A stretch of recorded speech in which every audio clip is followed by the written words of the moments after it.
ప్రేక్షకులందరికీ నమస్కారం. ప్రస్తుతం మనతో పాటు దైవాగ్య బ్రహ్మశ్రీ వీరాపురం సుబ్రహ్మణ్య స్వామి గారు మనతో ఉన్నారు. గురుగారితో మాట్లాడేద్దాం. నమస్కారం గురుగారు. శుభాశీస్సులండి. గురుగారు, జూన్ మాసంలో వృషభ రాశి వారి పరిస్థితి ఎలా ఉండబోతుంది? ఆర్థికంగా, ఆరోగ్యంగా, అన్ని విధాలుగా ఈ నెల వేళకి ఎలా ఉండబోతుంది?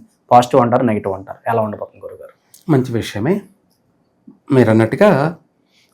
వృషభ రాశి వారికి, ఈ వృషభ రాశి వారికి వచ్చేటప్పటికి ఈ జూన్ నెల 6 నెలల్లో అంత అనుకూలంగా లేదు.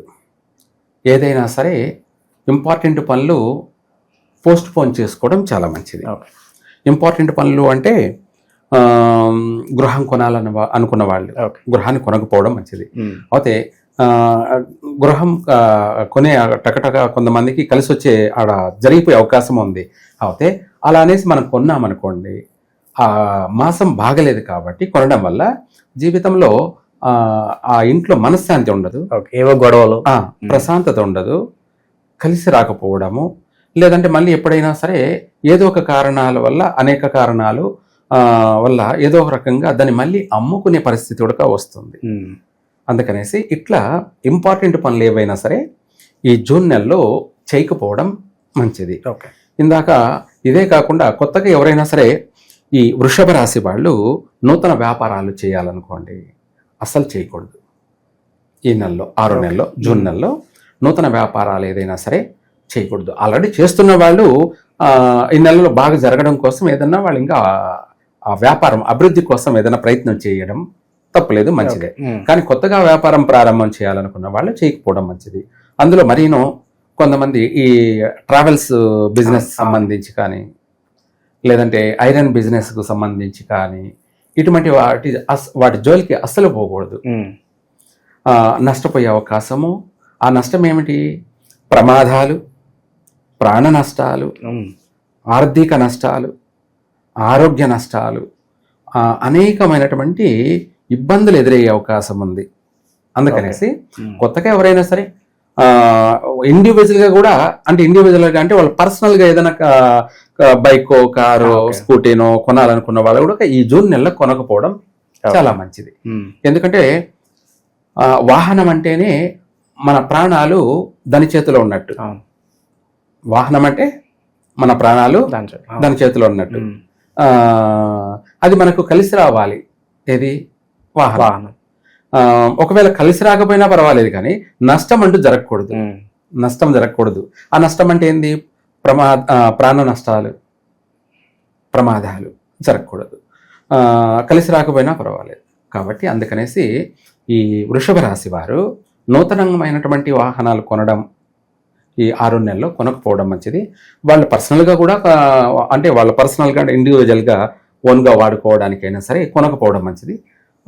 మంచి మాసంలో చూసుకొని కొనుక్కోవడం మంచిది. ఎందుకంటే మనం ముందే ప్రతి మాసం గురించి చెప్తూ ఉంటాం కాబట్టి దాన్ని బట్టి కూడా వాళ్ళు తీసుకోవచ్చు.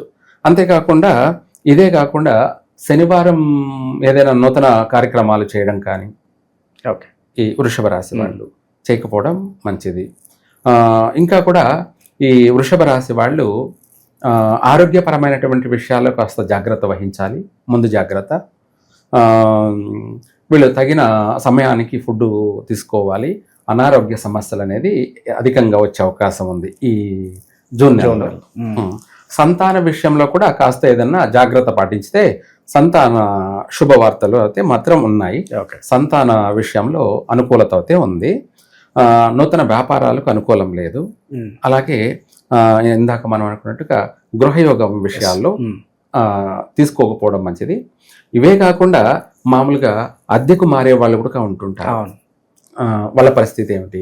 ఇప్పుడు అందరూ కొనడం అంటే ఉండదు కదా, అద్దెకు మారే వాళ్ళు ఉంటుంటారు. అయితే మనకు బాగున్న మాసంలో మారామనుకోండి, ఆ ఇల్లు వాస్తు బాగలేకపోయినా కూడా మనకు ఆ మాసం బాగుంది కాబట్టి ఆ సమయంలో ఆ ఇంట్లో మారడం వల్ల కాస్త కలిసి వచ్చే అవకాశం కూడా ఉంటుంది అన్నమాట. అదే వాస్తు బాగలేక, మనకు ఆ మాసము బాగలేక మనం అందులో ఇంటికి అద్దెకైనా సరే మారామనుకోండి, అక్కడ అన్నీ మనం అంతంత మాత్రమే సంపాదించేది.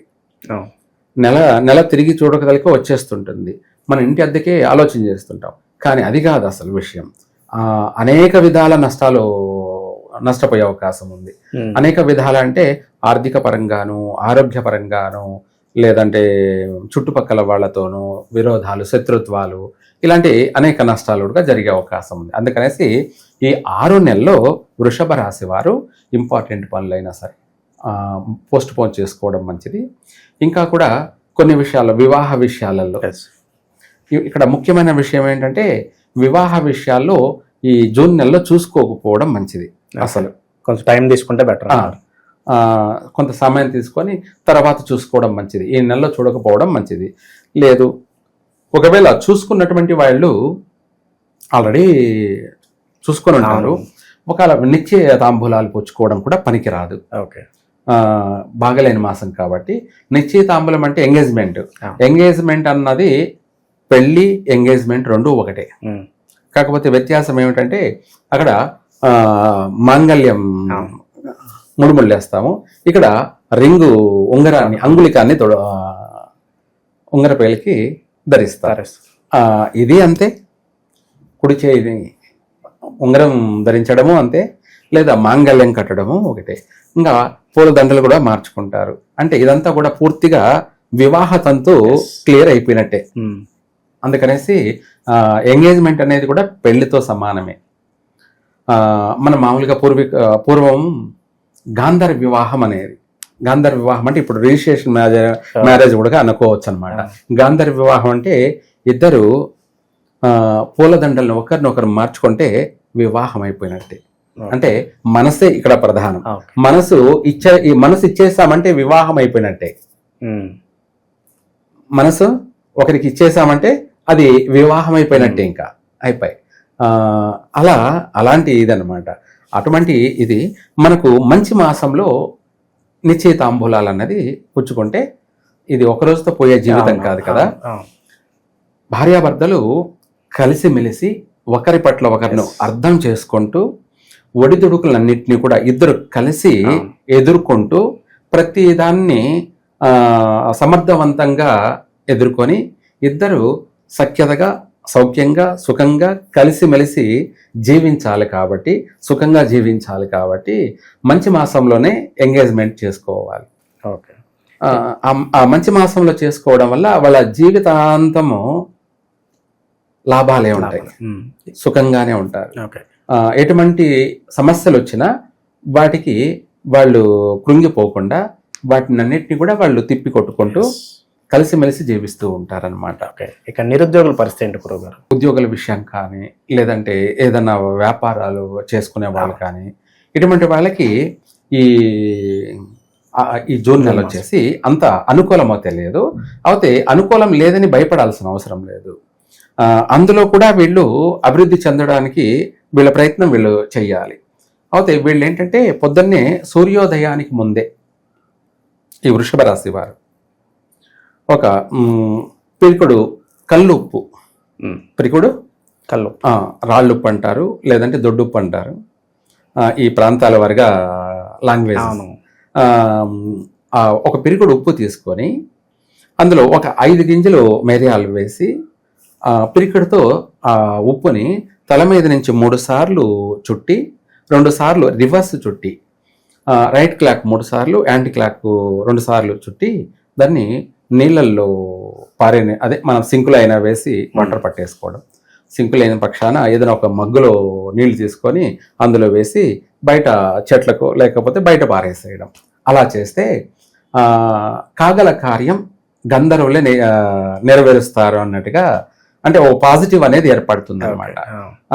ఈ గ్రహ అనుకూలత ఏర్పడుతుంది ఇలా చేయడం వల్ల. రెండోది నర దృష్టి యొక్క ప్రభావం వైదొలిగిపోతుంది. ప్రకృతి సహకారం అంటే మనకెవరైనా సరే పెళ్లికి భిక్షం పెట్టిన వాడు కూడా మనం చూడగానే పిలిచి పని ఇవ్వడం, లేదంటే ఉద్యోగం ప్రయత్నిస్తే ఉద్యోగం ఇవ్వడం కానీ, మనం ఎవరన్నా పోయేసి ఆర్థికంగా సహాయం అంటే అప్పుగానైనా మనం అడగగానే లేదనకుండా ఎదుటివాడు ఇవ్వడం, ఇలాంటివన్నీ కలిసి వచ్చే అంశాలు అన్నమాట. అలా చేయడం వల్ల రోజు చేసుకోవచ్చు, లేదంటే శనివారము, మంగళవారం లేదా ఆదివారం, మంగళవారం, శనివారం 3 వారాలు చేసినా వీళ్ళకు నష్టం జరగాల్సిన దానికి బదులు లాభమే కలుగుతుంది. ఓకే. లాభమే కలుగుతాం. అంటే ఎగ్జాంపుల్ చెప్తా. ఆ, నేనే ఉన్నా అంటే సపోజ్ గ్రహ అనుకూలత లేదు, నేను మిమ్మల్ని వచ్చి ఆర్థికంగా సహాయం అడిగాను. అప్పుడు నువ్వు ఆలోచన చేస్తావు ఏమని, ఇద్దామా ఇవాళ వద్దా అని ఆలోచన చేస్తావు. అది నెగిటివ్ ఉంది కాబట్టి ఆలోచించడం. ఓకే. అదే పాజిటివ్ అంటే అడగగానే స్వామి అడిగాడు అని చెప్పేసి ఆలోచన కూడా చేయవు. ఎంత కావాలి స్వామి, ఎప్పుడు కావాలి అని చెప్పేసి అడిగేస్తావు. లేదంటే ఉంటే ఇప్పుడే తీసుకెళ్ళు అని చెప్పి కూడా ఇచ్చేస్తావు. అది పాజిటివ్. నెగిటివ్ అంటే ఆలోచన చేస్తావు. ఆలోచన చేసి ఆలోచనలో ఇంకా కూడా ఇంట్లో వాళ్ళ సలహా తీసుకుంటాను. అప్పుడు ఏమైందంటే ఇంట్లో వాళ్ళు కూడా నెగిటివ్ అంటే చెప్పినప్పుడు ఇక్కడ స్వామి లేదు స్వామి అని అంటావు. అయిపోయి నెగిటివ్. అంటే ఇలా దాన్ని కూడా పాజిటివ్గా మార్చుకోవడానికి నేను కూడా దైవ దర్శనం చేసుకోవడము, లేదంటే ఇందాక నేను చెప్పిన ఈ పరిహారం చేసుకోవడం వల్ల ఏమవుతుందంటే నాలో తెలియనటువంటి గ్లో పాజిటివ్ పడుతుంది. నేను అడగగానే నువ్వు లేదనకుండా సహాయం చేస్తావు. అంటే ఒక ధన సహాయం అని కాదు, ఏదైనా సరే. సపోజ్ పెళ్లి చూపులకే ఉన్నాం, లేదా వెళ్తున్నాం, మనలో అమ్మాయి చూడగానే మనల్ని ఇష్టపడాలి. చూసి చూడగానే నేను ఈ అబ్బాయినే చేసుకుంటాను ఆలోచించి చెప్తానంటే దేవుడు ఆలోచిస్తామన్నామంటే అయిపోయి ఇంకా అనుమానం వచ్చింది. ఆ నెగిటివ్ ఉంది కాబట్టి ఆలోచించి చూసి చెప్తాంలే అయిపోయి. తర్వాత మళ్ళా మనం వచ్చి రిటర్న్ ఎన్ని కాల్ చేసినా రెస్పాన్స్ ఉండదు. అది అనమాట. అటువంటి నెగిటివ్ అనేది ఇలా. దాన్ని పాజిటివ్గా మార్చుకోవడం ఇందాక మనం చెప్పిన ప్రతిరోజు కూడా రెమెడీ చేయడం వల్ల అవతల చూడగానే అమ్మాయి నేను ఆ అబ్బాయిని చేసుకుంటాను అనే ఒక సలహా. ఇవన్నీ కూడా మనకు పాజిటివ్ శుభప్రదమైనటువంటి మెసేజ్లు. ఉద్యోగ విషయాల్లోనే కాకుండా ప్రతి విషయంలో కూడా మనం ఉద్యోగమే అనుకుంటున్నాం. ఉద్యోగం అనేది మన జీవన ఉపాధికి ఇంపార్టెంట్ అయిన విషయం కాబట్టి అది అంటే ప్రతి ఒక్కరు ఏ పని మీద ప్రయత్నం చేస్తున్నారో వాళ్ళందరూ కూడా సక్సెస్ కావడం కోసం ఈ పరిహారం చేసుకున్నట్టయితే, అంటే ఇది ఇంట్లోనే పరిహారం చేసుకోవచ్చు. ఇప్పుడు దేవుడి దగ్గరికి ఒకవేళ టైం దొరకపోయినా, గుడికి వెళ్ళే సమయం దొరకపోయినా, కొంతమందికి దగ్గరలోనే అందుబాటులోనే ఉంటుంది, వెళ్తారు. కొంతమందికి వీలు కాకపోవచ్చు, ఇది గుడికి వెళ్ళే టైము వాళ్ళకి అక్కడ అందుబాటులో లేకపోవచ్చు. అలాంటి వాళ్ళు కూడా ఇంట్లోనే పరిహారం చేసుకొని వెళ్ళడం వల్ల వాళ్ళకు గ్రహ అనుగ్రహం అనేది కలుగుతుంది. దానివల్ల వాళ్ళకు ప్రతి కార్య సిద్ధిరస్తు, అంటే ప్రతిది కూడా సర్వకార్య సిద్ధిరస్తు. ఓకే గురుగారు, చాలా వరకు ప్రతికూలపు వాతావరణం అయితే కల్పిస్తుంది. అవును. మరి కొంచెం అన్నిట్లోనూ పాజిటివ్ జరగాలన్నా కూడా ప్రజెంట్ ఉన్న గ్రహస్థితి బట్టి వృషభ రాశి వారు కామన్ గా ఎలాంటి పరిహారాలు చేసుకుంటే బాగుంటుంది అంటారు ఈ నెల? ఈ రాశి వాళ్ళు, వృషభ రాశి వాళ్ళు శివునికి వీలైనంత వరకు బెల్ల పొంగలి, బెల్లం అంటే బెల్లము, అన్నము, కుంకుమ పువ్వు వేసి, కుంకుమ పువ్వు వేసి బెల్లంలో కుంకుమ పువ్వు అలాగే అన్నం, రైస్ 3 కలిపి వాళ్ళు నెయ్యి వేసి బెల్ల పొంగలి చేసి దాన్ని తీసుకువెళ్ళి శివుడికి మంగళవారం రోజైనా సరే లేదంటే శనివారం రోజైనా సరే అభిషేకం జరిపించాలి. ఈ బెల్ల పొంగలితోటి, ఆ బెల్ల పొంగలితోటి అభిషేకం జరిపించారనుకోండి, ఎంత పెద్ద సమస్య అయినా సరే, మనము వివాహ విషయం అనుకోవచ్చు, లేదంటే ఆరోగ్య విషయం అనుకోవచ్చు, విదేశీ అనుయోగ విషయం అనుకోవచ్చు, లేదంటే ఉద్యోగ విషయమే అనుకోవచ్చు, ఇటువంటి ఎన్ని సమస్యలు ఉన్నా కూడా వాటి అన్నిటి నుంచి తప్పించుకు తిరుగువాడు ధన్యుడు స్వామి. అంటే ఈ బెల్ల పొంగలితో అభిషేకం చేయడం వల్ల ఎంతటి కార్యమైనా సరే మనల్ని వరిస్తుంది, విజయాన్ని మనం వరిస్తాము, తిరుగులేదు అందులో. ఈ మంగళవారం శనివారం 2 రోజులైనా చేయొచ్చు, లేదంటే మంగళవారమో శనివారమో వాళ్ళకు వీలు చూసుకొని ఈ రెండిట్లో ఏ వారం చేసినా కూడా సర్వ సకల కార్య సిద్ధిరస్తు జరిగే తీరుతుంది. అది మనం చెప్పడం కన్నా ఇది చెప్పింది ఆచరిస్తే వాళ్ళు చెప్పాలి, ఎవరు చేసి అనుభవించినటువంటి భక్తులు చెప్పాలి మనకు. ఓకే. సో ఖచ్చితంగా వాళ్ళకి రిజల్ట్ ఎలా ఉంది అనేది కామెంట్ వాళ్ళు రూపంలో చెప్పాలి. పెట్టినా కూడా మనకు తెలుస్తుంది. అవును, కామెంట్ రూపంలోనే వాళ్ళు చెప్పాలి. అవును. మనం చెప్పడం ఏంటంటే అందరూ చాలా మంది చెప్తూ ఉంటారులే అనుకునే వాళ్ళు కూడా ఉంటారు. అవును. మనం ఎన్ని చెప్పినా వాళ్ళ బాగు కోసమే. వాళ్ళందరూ బాగుంటేనే మనం బాగుంటాం. సర్వే జన సుఖినో భవంతు. ఎప్పుడు మనము అనుక్షణము ఇక్కడ కులము మతము అంటూ ఏమీ లేదు. అందరూ కూడా సుఖంగా ఉండాలి, సౌఖ్యంగా ఉండాలి, అందరూ కూడా అభివృద్ధిలోనే ఉండాలి, అన్ని రంగాలలో కూడా వాళ్ళు రాణించాలి అని చెప్పి మనం కోరుకుంటాం. ఎందుకంటే వాళ్ళందరూ బాగుంటే ఆటోమేటిక్గా 100% నేను బాగుంటాను కాబట్టి. ఓకే. ఓవరాల్ గా జూన్ మాసంలో వృషభ రాశి వాళ్ళందరూ కూడా ఎలా ఉంటుంది, ఎటువంటి పరిహారాలు చేసుకోవాలి, చాలా బాగా వివరించారు గురుగారు. ధన్యవాదాలు గురుగారు. సర్వే జన సుఖినో భవంతు.